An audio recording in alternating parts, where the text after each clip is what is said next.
Mungkin udah banyak yang tahu ya kalau gue itu nggak terlalu suka sama anime romance. Bukan nggak suka sama sekali, tapi susah buat suka sama anime romance. Ngerti nggak sih? Makanya kalau di Cleansound tuh yang ngomongin romance tuh ya kalau nggak Akil, Hasan, Kuyup, sama Ocha gitu yang emang hobi nontonin romance. Gue udah nyoba, tapi kayak nggak semua. Ada beberapa judul yang gue suka lah, tapi yang ini gue suka banget. Love is Blind. Sebuah anime romance, well gue gak tahu ini romance apa enggak gitu. Ini anime pendek yang menceritakan tentang seorang yang pengen menyatakan cintanya di SMA. That's it. Sesimpel itu, sesederhana itu. Udah, itu aja.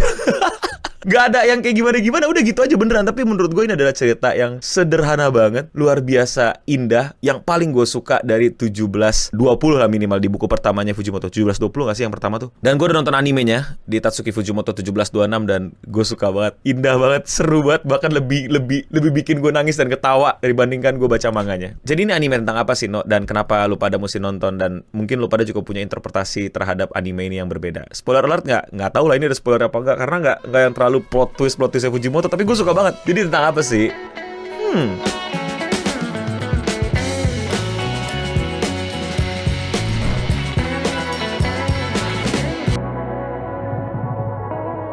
Love is Blind atau Koi wa Moumoku. Sebuah cerita pendek tentang ketua OSIS yang mau nembak wakil ketua OSISnya. Udah, sesederhana itu aja. Gak ada plot twist, gak ada apanya. Ada sih, tapi kayak gimana ya gue menyebutkan deh. Gitu aja beneran deh. Dibikin sama Lapen Track lagi, tapi sutradaranya adalah Nobuyuki Takeuchi, yang kayak animation di Tenkinoko, sama ya juga yang bantuin bikin Monogatari. Jadi emang udah apa ya, cukup terlatih di anime-anime yang nuansa romance-nya menurut gua lumayan kental gitu ya. Ini banyak banget lah title-nya, lu lihat aja sendiri yang dia udah urus, walaupun bukan sutradara, mungkin sebagai series production director atau sebagai key animation. Jadi orang yang udah berpengalaman ngurus romance-romancean. Dan pas gua nonton ya Love is Blind, gua bener-bener nangis ketawa sesuai bagaimana gua baca manga 1720-nya Fujimoto Sensei. Menceritakan tentang apa ya? Seperti gua bilang, ada ketua OSIS yang hari itu tuh pengen nembak wakil ketua OSIS yang cewek. Udah, sesimpel itu aja, sesederhana itu. Tapi prosesnya itu yang menurut gue tuh komedi banget, lucu banget, dan bener-bener bikin apa ya, menyenangkan sekali buat kita tonton gitu. Jadi si ketua OSIS ini tuh pengen banget menyatakan cintanya sama wakil OSIS, dan ini adalah hari terakhir dia sekolah. Jadi udah gak ada kesempatan lagi nih untuk dia ketemu karena dia mesti kuliah dan lain-lain. Jadi sebelum dia apa ya menyesal dan dia tidak mau apa ya menyesalinya, dia pengen bener-bener bilang Daisuki dan lain-lain gitu,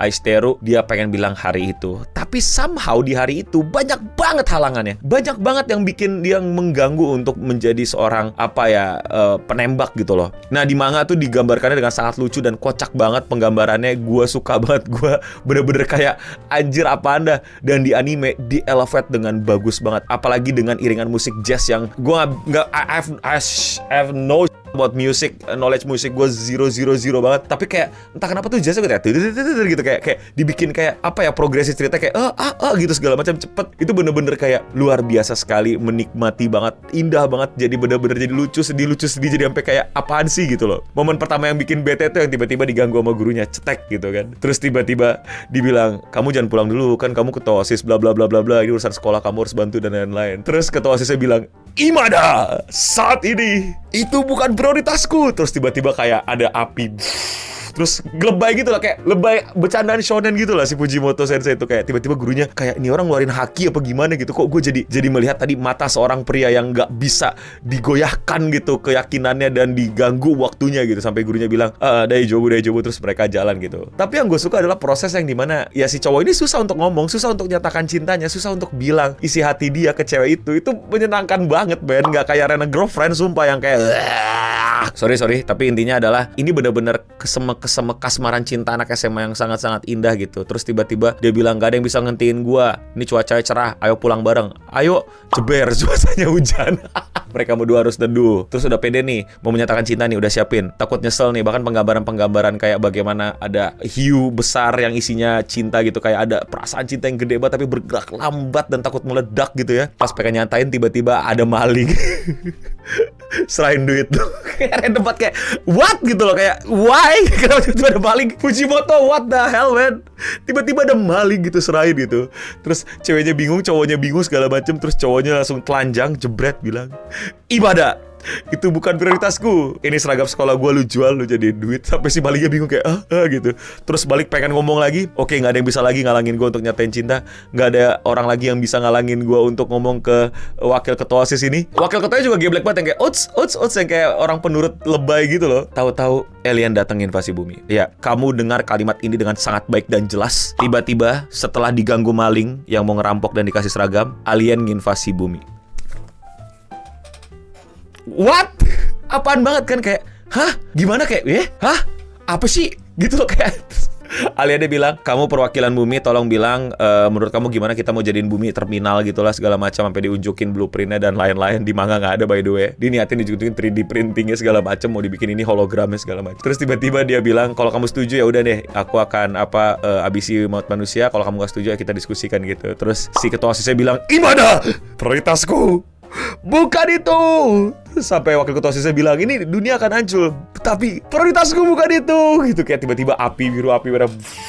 Kayak apa ya? Seru banget deh. Terus abis itu dapat flashback karakter utama yang menurut gue indah sekali. Digambarkan dengan cukup baik bagaimana mereka adalah sesimpel orang-orang yang peduli sama OSISnya, tapi sekolah itu nggak ada OSIS lain selain mereka. Jadi anggotanya cuma mereka berdua, wakil dan ketua. Ya kayak Cooper gitu loh, kayak nggak ada yang peduli gitu loh. Tipikal Jepang yang punya ekskul tapi nggak ada yang peduli. Mereka cuma berdua, tapi mereka tetap lakuin selama bertahun-tahun. Si wakil OSISnya setia dan bantuin gitu. Bahkan ketika si cowoknya udah patah semangat, kayak nih gue kayak goblok ya gitu. Kayak ngelakuin apa sih gue? Nyebar-nyebarin ekskul dan lain-lain, gak ada yang peduli sama OSIS, sama sekolah, sama kegiatan luar sekolah. Di tengah hujan, mereka nyebarin brosurnya basah. Dia kayak udah mau menyerah gitu, terus tiba-tiba si wakil OSISnya malah ngumpulin kertasnya dengan senyuman ngasih. Disitulah dia bilang kayak, Imada. Itu indah banget, men. Gue bener-bener, apa ya, mungkin lagi-lagi personal ya, kayak ini gue ngerasain bagaimana kasmaran-kasmaran cinta zaman dahulu, ngerti gak sih? Innocent love anak-anak SMA gitu. Yang kalau sekarang, gue gak mau ngebandingin, tapi generasi sekarang tuh lebih terlalu straight to the point, western style, tempel-tempel kulit gitu ya. Kurang perasaan-perasaan, apa ya, kasmaran-kasmaran ala timur. Sorry nih, gue membandingin timur barat walaupun kurang bijak gitu ya. Yang zaman dahulu gitu, yang kayak susah sekali bahkan untuk ngomong menyatakan cinta, untuk nggak sekedar pegangan tangan. Kalau itu kan langsung cipokan, langsung gandeng lah segala macam. Ini aja bahkan untuk menyatakan cinta aja susah dan berat gitu, dan kacau hati gitu, kayak mau meledak gitu, kayak mau pecah, kayak jantung mau bocor, tapi pengen ngelakuin, tapi badan gemeter, tapi takut, tapi gimana segala macam. Lu pasti pernah rasain itu, dan kayaknya tuh Fujimoto nih ngerasain itu gitu, kayak gimana rasanya menyatakan cinta, dan apa ya, kayaknya nggak ada yang bisa ganggu, tapi kok masih nggak bisa keluar gitu. Bahkan sampai alien mau invasi pun masih nggak bisa keluar. Plus ditambah komedi, tiba-tiba aliennya bininya cakep banget, kayak apaan sih Fujimoto? Alien jelek punya bini cakep gitu, kayak aliennya sampai bilang kita invasi buminya nanti aja deh, ada orang serius banget mau nembak cewek, kayak what? Jadi menurut gue ini bener-bener apa ya, interpretasi sederhana Fujimoto kangen sama cinta-cinta SMA gitu loh. Bagaimana selugu itu, se-innocent itu, se-kasmaran itu, se-doki-doki itu, se-goblok itu, dan se-tolol itu, tapi ya seseru itu gitu masa-masa SMA untuk kembali merasakan jatuh cinta pertama kali. Dan jatuh cintanya gak sembarangan gitu sama cewek yang dukung ide lu, dukung hobi lu, dukung semangat lu, dukung apa yang lu percaya walaupun itu hal tolol gitu. Jadi ketua OSIS yang gak ada yang peduli gitu, tapi dia di samping lu gitu. Itu kan hal yang sederhana banget gitu, yang mungkin gak banyak orang mendapatkan privilege itu gitu pas di SMA. Punya hobi yang sama, punya perjuangan yang sama, punya visi yang sama, dan akhirnya pengen nyatain cinta. Dan selesai begitu aja cerita pendeknya, animenya, dan ditutup dengan si maling ngasih duit nih, traktir dia minum. Terus tiba-tiba hoki minumannya ternyata bonus dapat 2. Sebenarnya kayak lu beli minum sana nggak traktir gitu. Di situ sebenarnya digambarkan kayak kita masih bingung jadi jadian apa enggak. Dan ternyata ya mereka jadian tapi masih odds gitu. Tetap kayak berjalan seperti biasa gitu loh kehidupan ketua OSIS dan wakil ketua OSIS yang saling nurut dan saling membantu. Cuman bedanya sekarang mereka bukan cuman ketua OSIS dan wakil ketua OSIS, mereka adalah sepasang kekasih yang kebetulan wakil dan ketua OSIS. That's it. That's the point of Love is Blind in my opinion. Gue nggak tahu interpretasi lain di luar sana. Gue agak nggak peduli, tapi gue pengen dengerin interpretasi kalian. Menurut gue ini benar-benar yang terbaik dari 1720 buku pertama Fujimoto. Cerita sederhana tentang rasa cinta SMA yang menurut gue gagal anime romance atau cerita romance yang ada di depan mata gue itu sajikan gitu, terlalu dibikin kompleks-kompleksin. Apalagi kita punya rental girlfriend yang makin segini makin gue mempertanyakan orang-orang yang suka dan terlalu ikutin. Gak apa-apa sih, itu hobi lu, tapi gue tetap questioning aja. Gak boleh dong gue questioning, masa gak boleh. Tapi buat lu pada yang pengen merasakan romance sederhana, romance yang gak nggak terlalu kompleks, sesimpel anak SMA pengen nyatain cinta tapi kok nggak berani, kok takut, tapi tiba-tiba dihalangin alien. Coba nonton Love is Blind Fujimoto 1726. Sumpah men, gue udah nonton sampai 3 kali itu video dan gue tetap ketawa dan nangis. Ngeritain aja pun gue pengen nangis dan ketawa gitu. Kayak apa ya, kayak dia berhasil gitu. Ini personal banget sih tentang bagaimana masa lalu gue mungkinnya juga. Lu pada yang nggak ngerasain mungkin nggak terlalu kena, tapi ya that's my personal favorite di buku pertamanya, apa, kumpulan short animation one shotnya, animation manga one shotnya Fujimoto Sensei. Kalau menurut kalian, kalau menurut interpretasi kalian, apakah ini juga yang paling kalian suka? Apakah menurut kalian ini yang biasa aja atau gimana? Silakan komen di bawah. Dan gue juga mohon komen buat lo semua yang udah nontonin video ini. Khusus di video ini deh, video lain nggak apa-apa, lu silent leader aja, silent reader. Karena gue pengen nggak mau gila sendirian. Gue nggak pengen ketawa ketiwi, nangis ketawa sendirian nontonin ini. Gue pengen cuman lu bilang hadir bang, aman bang. Lu boleh curhatin, lu boleh ngomong panjang. Kalau lu nggak bingung mau ngomong apa, kasih emoji aja, is okay. I just don't want to be feel alone, man. Is it okay? Oke dong, gak apa-apa dong. Request gue sederhana, I just don't want to be feel alone. Gue pengen tahu bahwa lu pada ngobrol bareng gue gak yaping sendirian. Please, gak apa-apa, view sedikit, I don't care, I don't mind. I will continue bikin ini sampai 8 episode. Gue baru nonton episode 3, siap-siap gue nonton episode 4. Kalau kalian suka sama overthinking anime kayak gini dan kalian mau support gue, lakuin dengan sesimpel klik tombol subscribe atau klik tombol like. Dan buat kalian ya yang belum tahu, gue upload video hari Sabtu, jadi cek channel gue dan klik video menurut kalian belum kalian tonton. Dan ngobrol-ngobrol bareng gue, silakan. Juga mungkin kalian punya interpretasi yang pengen diceritain sama gue, ke Instagram gue, follow gue di sosial media gue, Instagram dan di TikTok. Dan ya, sekian Radio Singam untuk episode kali ini. Gue Nabaring pamit undur diri, dan untuk kita semua, Imada, stay clean and sound. Gila, Fujimoto, Love is Blind, terbaik lah. Ini Fujimoto masih waras, dia masih mau bikin orang-orang happy ending. Chainsaw Man jangan harap. Aduh deh, ingat Reza lagi kan lu. Gak bakal dikasih happy ending sama Fujimoto. Udah bukan masa itu lagi dia.